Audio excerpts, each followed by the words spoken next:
బాధ్యత తీసుకున్న additional DG Nagireddy గారు, కార్యక్రమంలో పాల్గొన్న హోమ్ సెక్రటరీ జితేందర్ గారు, సౌమ్య మిశ్రా గారు, అవినాష్ మహాంతి, పోలీస్ శాఖ ఉన్నతాధికారులు, ఫైర్ డిపార్ట్మెంట్ అధికారులు, అదేవిధంగా ఈరోజు ఈ భవన నిర్మాణంలో ఒక ప్రభుత్వ కార్యాలయాన్ని ఏర్పాటు కోసం సహకరించిన క్రెడాయి మిత్రులందరికీ కూడా శుభాకాంక్షలు, అభినందనలు. మిత్రులారా, ఫైర్ డిపార్ట్మెంట్ ఫైర్ యాక్సిడెంట్స్ అయితేనే కాదు, వరదలు వచ్చినా, అగ్ని ప్రమాదాలు జరిగినా, రోడ్ యాక్సిడెంట్స్ జరిగినా, కన్స్ట్రక్షన్స్లో ఏదైనా బిల్డింగ్స్ కొలాప్స్ అయినా, ప్రమాదం అంటూ జరిగితే అందరికంటే ముందుగా వచ్చేది ఫైర్ డిపార్ట్మెంట్. వాళ్ళందరూ వాళ్ళ ప్రాణాలకు తెగించి ఇతరుల ప్రాణాలను కాపాడడానికి కృషి చేస్తారు. వాళ్ళకు రాష్ట్ర స్థాయి కార్యాలయం లేదంటే ఇప్పుడే వస్తూ నాగిరెడ్డి గారితో మాట్లాడితే నాకే ఆశ్చర్యం వేసింది. ఎందుకంటే స్టేట్ ఎకానమీలో భాగస్వాములు అయ్యే వివిధ శాఖలకు అనుమతులు ఇచ్చేది వాళ్ళే, ప్రధానంగా కన్స్ట్రక్షన్ సైడ్, రియల్ ఎస్టేట్. ఈరోజు తెలంగాణ స్టేట్ ఇన్కంలో మెజారిటీ రోల్ ప్లే చేస్తున్నది ఇన్ఫ్రాస్ట్రక్చర్, పర్టికులర్గా కన్స్ట్రక్షన్ ఇండస్ట్రీ. సో ఎత్తైన భవనాలకు 50-60 ఫ్లోర్లకు అనుమతులు ఇచ్చే వాళ్ళకి సొంతంగా భవనం లేదంటే అది ప్రభుత్వానికి కూడా అంత మంచిది కాదు. ఎస్, తప్పకుండా మీరు అందరు ముందుకు వచ్చి భవన నిర్మాణానికి సహకరించిండ్రు. నేను కూడా శాఖ అధికారులకు సూచన చేస్తున్నా. హైదరాబాద్ నగరం అనేది ఇండియాలో ఉండే 5 మెట్రోపాలిటన్ నగరాలలో ఒక ప్రముఖమైన నగరం. మనం ఈరోజు మిగతా మెట్రోపాలిటన్ నగరాలతో కాదు, ప్రపంచంతోనే పోటీ పడే స్థాయికి ఈరోజు హైదరాబాద్ నగరం రీచ్ అయింది.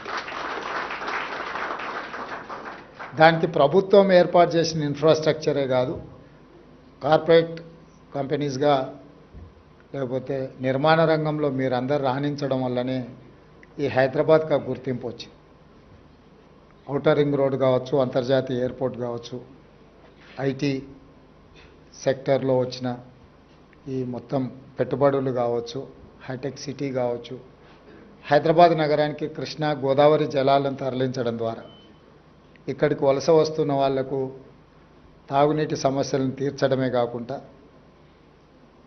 Food industry, hotel industry, other industries కూడా ఏదైతే అవసరాలు ఉన్నాయో వాటన్నిటిని తీరుస్తూ ప్రధానంగా మధ్యతరగతి, దిగువ తరగతి ప్రజలకు ఉపయోగపడే విధంగా మెట్రో రైల్ నిర్మాణం కానీ, ఎంఎంటీఎస్ నిర్మాణం కానీ, ఇవన్నీ కూడా హైదరాబాద్ నగర అభివృద్ధికి ఉపయోగపడ్డాయి.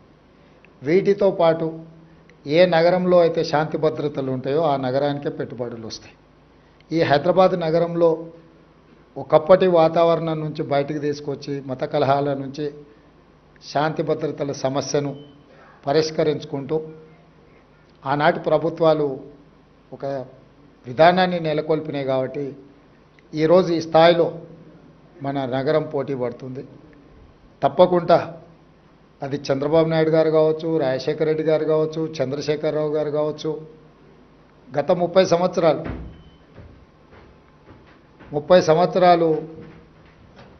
10 సంవత్సరాలు చంద్రబాబు నాయుడు, 10 సంవత్సరాలు రాజశేఖర రెడ్డి గారు, 10 సంవత్సరాలు చంద్రశేఖరరావు గారు. రాజకీయాలు ఎలా ఉన్నా, వాళ్ళ ఆలోచన విధానం ఎలా ఉన్నా, హైదరాబాదు నగర అభివృద్ధి విషయంలో గత ప్రభుత్వాలు తీసుకున్న నిర్ణయాలను కొనసాగించుకుంటూ ఇంకా మంచి నిర్ణయాలతోనే వాళ్ళు ముందుకెళ్ళిండ్రు. ఈ సాంప్రదాయం కొనసాగుతుంది. చాలామందికి కొన్ని అపోహలు ఉన్నాయి. ఆ అపోహలను చర్చించుకోవడం వల్ల ఏం ప్రయోజనం లేదు. గత 30 సంవత్సరాలలో ఈ నగరం ఎంత వేగంగా అభివృద్ధి చెందిందో, ఈ నగరం వేగంగా అభివృద్ధి చెందడానికి గత ముఖ్యమంత్రులు ఏ ప్రయత్నం చేసిండ్రో వాళ్ళ ముగ్గురి అనుభవాల నుంచి పాఠాలు నేర్చుకొని కొత్తగా నూతనంగా ఇంకా హైదరాబాద్ నగరాన్ని అభివృద్ధి పదం వైపు వేగంగా నడిపించడానికే మా ప్రభుత్వం ప్రయత్నం చేస్తుంది. ఇన్నర్ రింగ్ రోడ్ వేసినప్పుడు అసలు రింగ్ రోడ్ అనే విధానము, ఫ్లైఓవర్లు కట్టినప్పుడు ఫ్లైఓవర్ల విధానం కాంగ్రెస్ పార్టీని ఆ రోజు ముందుకు తీసుకొచ్చింది. ఔటర్ రింగ్ రోడ్ కూడా ఆ రోజు చంద్రబాబు నాయుడు గారు ప్రతిపాదించారు. కంప్లీట్ ఔటర్ రింగ్ రోడ్ లేకుంటే పార్షియల్లీ బైపాస్ రోడ్ లాంటిది ఎయిర్పోర్ట్కి ఈ ప్రాంతం నుంచి ఉండాలి, గచ్చిబౌలి ఈ ప్రాంతం నుంచి అన్న ఆలోచన చేస్తే తర్వాత రాజశేఖర రెడ్డి గారు ముఖ్యమంత్రి అయిన తర్వాత కంప్లీట్గా హైదరాబాద్ నగరానికి ఒక మణిహారంగా ఉండాలి అని చెప్పి ఔటర్ రింగ్ రోడ్డును కానీ అంతర్జాతీయ ఎయిర్పోర్ట్ను అంతకుముందు ప్రభుత్వం తీసుకున్న నిర్ణయాలను కొనసాగించి అంతకంటే ఇంకా ఉన్నతంగా అభివృద్ధి చేయడం జరిగింది. ఈరోజు ఔటర్ రింగ్ రోడ్ తర్వాత రీజనల్ రింగ్ రోడ్డు రావడానికి గత ప్రభుత్వం తీసుకున్న నిర్ణయాలు కేంద్ర ప్రభుత్వం అనుమతి ఇచ్చింది. మధ్యలో కొన్ని కారణాల చేత వాయిదా పడుతూ వచ్చింది. నేను ముఖ్యమంత్రిగా బాధ్యత చేపట్టిన తర్వాత మా మంత్రివర్యులు కోమటిరెడ్డి వెంకటరెడ్డి గారు మేమందరం నితిన్ గడ్కరీ గారితో చర్చించి మాట్లాడి ఇమ్మీడియట్గా రీజనల్ రింగ్ రోడ్కు సంబంధించిన అన్ని పెండింగ్ సమస్యలను పరిష్కరించాలని కేంద్ర ప్రభుత్వాన్ని సంప్రదించి ఆ సమస్యలన్నిటినీ దాదాపుగా పరిష్కరించినాం. 354 కిలోమీటర్స్లో దాదాపుగా 50% రోడ్డుకు సంబంధించిన నిధులు ల్యాండ్ ఎక్విజిషన్ పూర్తయింది. మిగతా సగభాగం కూడా in principle they have agreed to sanction that remaining part. So భవిష్యత్తులో ఏవైతే రీజనల్ రింగ్ రోడ్డు విషయంలో ఏమైనా అపోహలు ఉన్నా వాటన్నిటిని తొలగించండి. తొందరలోనే తెలంగాణలో రీజనల్ రింగ్ రోడ్ కూడా రావడం జరుగుతుంది. దాంతోపాటు కంప్లీట్ రింగ్ రోడ్ మొత్తము రైల్ వసతి కూడా కల్పించాలి రవాణా కోసం అని చెప్పి ఆలోచన చేస్తుంది. ఇదే కాకుండా మనకు పోర్టులు లేవు కాబట్టి డ్రై పోర్ట్ విధానం కూడా తీసుకురావాలనేది మా విధానం. ఇప్పటి వరకు హైదరాబాద్ నగరానికే మాస్టర్ ప్లాన్ తయారు చేస్తూ వచ్చిన గత ప్రభుత్వాలు. ఇప్పుడు మేము ఆలోచన చేస్తున్నాం, హైదరాబాద్ నగరానికే పరిమితం చేయదలుచుకోలేదు. తెలంగాణ మొత్తం ఒక నగరం లాంటిది. Almost more than 40% is urban area. So మన తెలంగాణ హైదరాబాద్కి ఎక్కడి నుంచి అయినా 2 గంటలలో 90% ఆఫ్ ద ఏరియాస్ మనం 2 గంటలలో రీచ్ అయిపోవచ్చు. ఎయిర్పోర్ట్ నుంచి అయితే హార్డ్లీ 1.5 అవర్లో maximum district headquarters reach అవ్వచ్చు other than Khammam and Adilabad. So అందుకోసమనే వేగంగా అభివృద్ధి చెందాలి అని అంటే మొత్తం తెలంగాణకి మెగా మాస్టర్ ప్లాన్ ఉండాలనేది మా ప్రభుత్వ విధానము. 2050 మెగా మాస్టర్ ప్లాన్ తెలంగాణకు ఆలోచన చేస్తున్నాము. Up to outer ring road వరకు ఉన్న inside of Hyderabad is urban Hyderabad, urban Telangana. Outer ring road to regional ring road వరకు ఉండే ఆ మధ్యలో ఉండే ప్రాంతం peri urban Telangana. Regional ring road to Telangana borders వరకు రూరల్ తెలంగాణ. ఈ సెక్టర్స్ని విడగొట్టి అర్బన్ తెలంగాణకి ఏం ఇన్ఫ్రాస్ట్రక్చర్ ఉండాలి, గవర్నమెంట్ ఏం చేయాలా, మీలాంటి వ్యాపారస్తులు ఏం చేయాలా అనేది ఒక కాంప్రహెన్సివ్ ప్లాన్ చేస్తున్నాం. రీజనల్ రింగ్ రోడ్ నుంచి ఔటర్ రింగ్ రోడ్ నుంచి రీజనల్ రింగ్ రోడ్ వరకు కొన్ని క్లస్టర్స్ చేసి ఆ క్లస్టర్స్ని అన్నిటిని కూడా సిటీల కింద డెవలప్ చేయాలని, కౌంటీస్ కింద. అంటే ఇప్పుడు మీకు చైనా పోయినప్పుడు ఇన్ఫ్రాస్ట్రక్చర్కి సంబంధించిన ఒక్కొక్క దగ్గర ఒక్కొక్క పెద్ద పెద్ద గాంజావు పోయినా ఇతర ప్రాంతాలు పోయినప్పుడు మీకు ఏం కావాలన్న ప్రపంచంలో ఉండే ప్రతి వస్తువు అక్కడ దొరుకుతుంది. అది ఫర్నిచర్ కావచ్చు, అదర్ ఇన్ఫ్రాస్ట్రక్చర్ మెటీరియల్ కావచ్చు, ఏది కావాలన్నా. సో చైనాలో వాళ్ళు చేయగలిగినప్పుడు తెలంగాణలో మనం ఎందుకు చేయలేము? చాలా ప్రాంతాలకు హైదరాబాదు నగరం అనువైన ప్రాంతము, ఏం కొనాలన్నా ఏం తీసుకెళ్లాలన్నా. అందుకోసమని regional ring road Hyderabad outer ring road మధ్యలో ఒక 10 to 15 శాటిలైట్ టౌన్షిప్స్ డెవలప్ చేయాలి. పెద్ద ఎత్తున ఇన్ఫ్రాస్ట్రక్చర్ రంగాన్ని ప్రోత్సహించాలనేది మా ప్రభుత్వం యొక్క విధానము. అదేవిధంగా ఫార్మాసిటీ తరలిపోయిందనో, ఫార్మాసిటీ కట్టట్లేదనో కొంతమంది పని కట్టుకొని ఆలోచన చేస్తారు. నేను ఈరోజు మీతోని నేను చెప్పదలుచుకున్నా అంతర్జాతీయ ఎయిర్పోర్ట్కు కూతవేటు దూరంలో బల్క్ డ్రగ్ ఫార్మా, అది రెడ్ జోన్.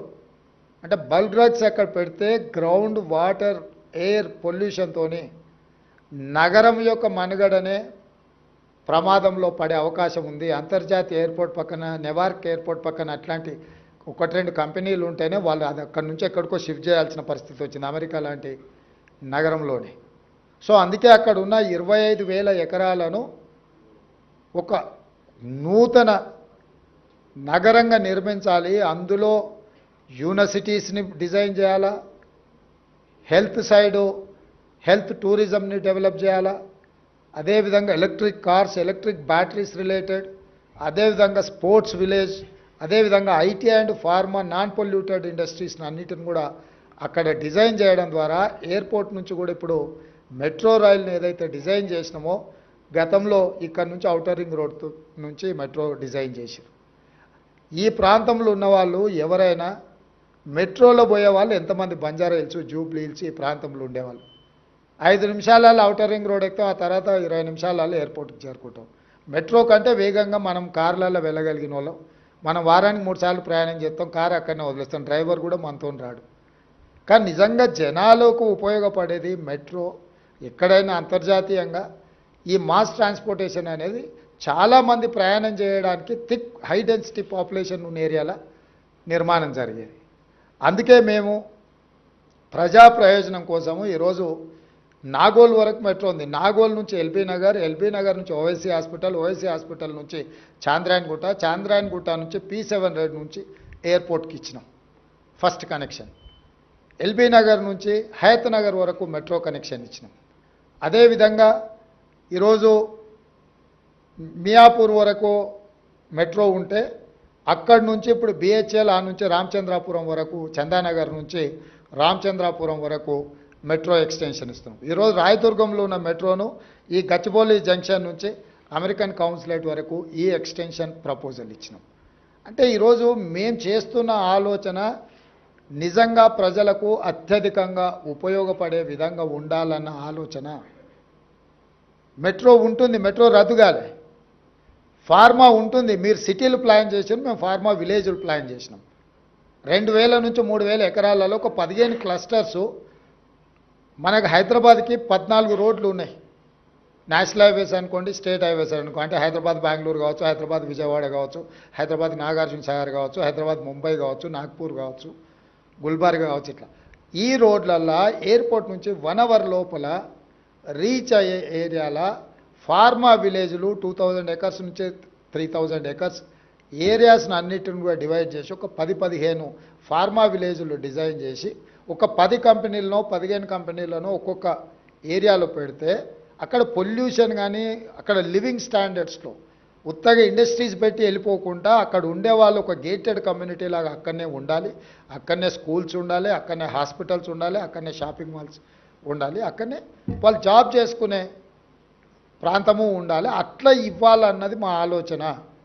దాంతో ఏమవుతుంది అని అంటే లిమిటెడ్ ఇన్వెస్టర్స్ అక్కడ ఉంటే ప్రతిదీ వాళ్ళకి బాధ్యత అప్పచెప్పొచ్చు. రేపు మంచి జరిగినా చెడు జరిగినా ఏది జరిగినా ఇవ్వచ్చు. ఒక ప్రాంతంలో 25,000 ఎకరాలలో ఒక పొల్యూటెడ్ ఇండస్ట్రీని తీసుకొచ్చి పెడితే అది నగరాన్ని మొత్తం కబలించేస్తుంది.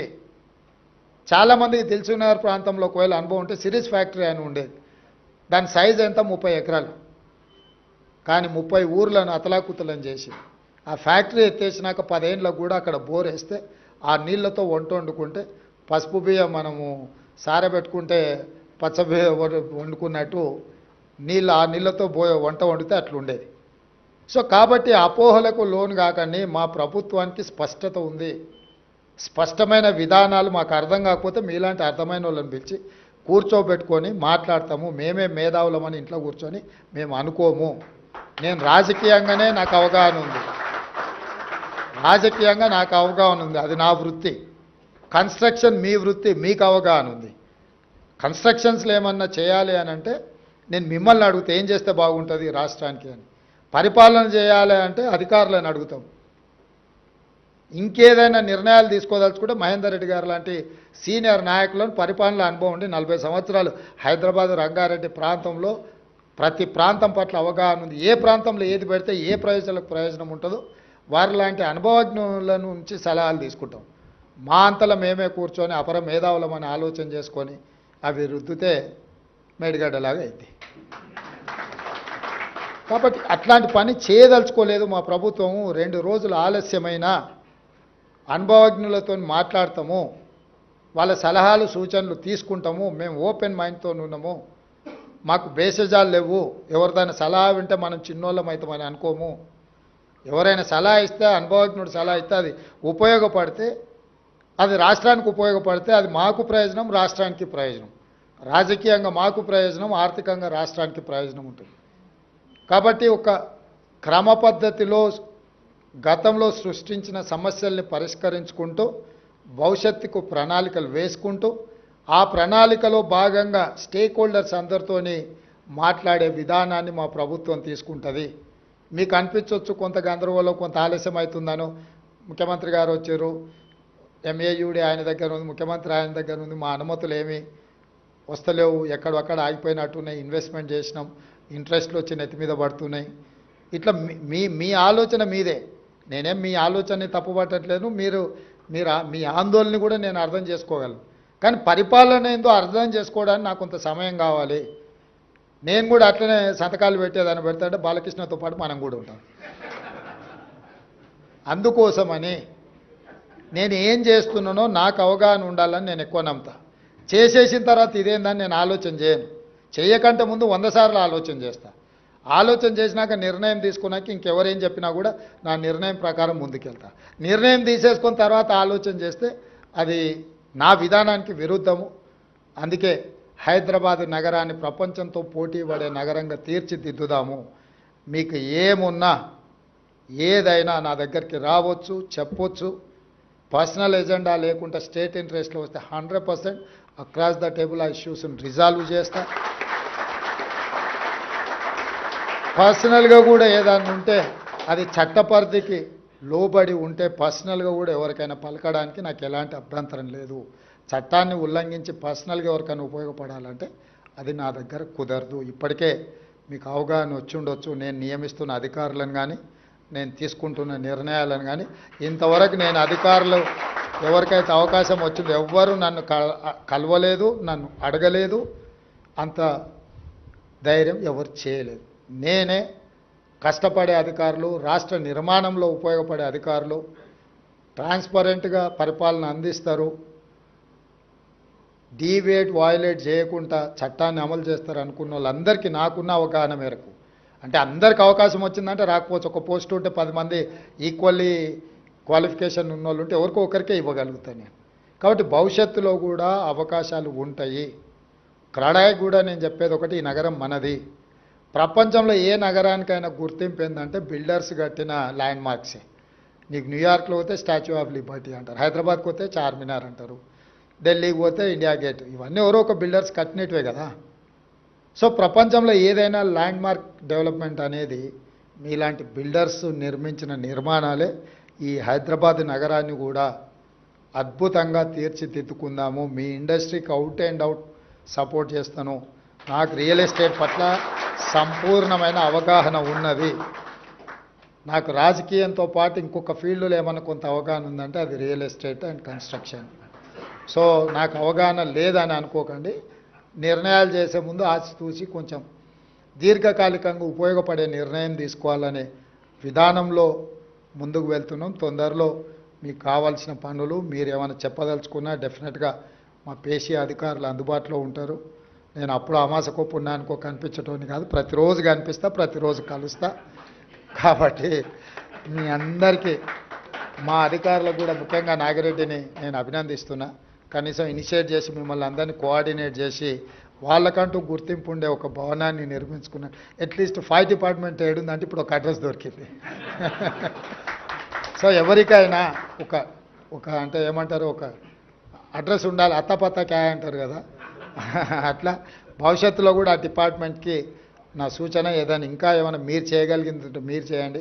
నాకు తెలిసి ఆ డిపార్ట్మెంట్ శాంక్షన్ పోస్ట్ 3000 అనుకుంటా. మొన్న 491 భర్తీ చేసిన అయినా 2000కే చేరినట్టుండ్రు. ఇంకా 1000 ఖాళీలను కూడా తొందరలోనే మా ప్రభుత్వం నియమిస్తుంది. మీకు కావాల్సిన విధంగా.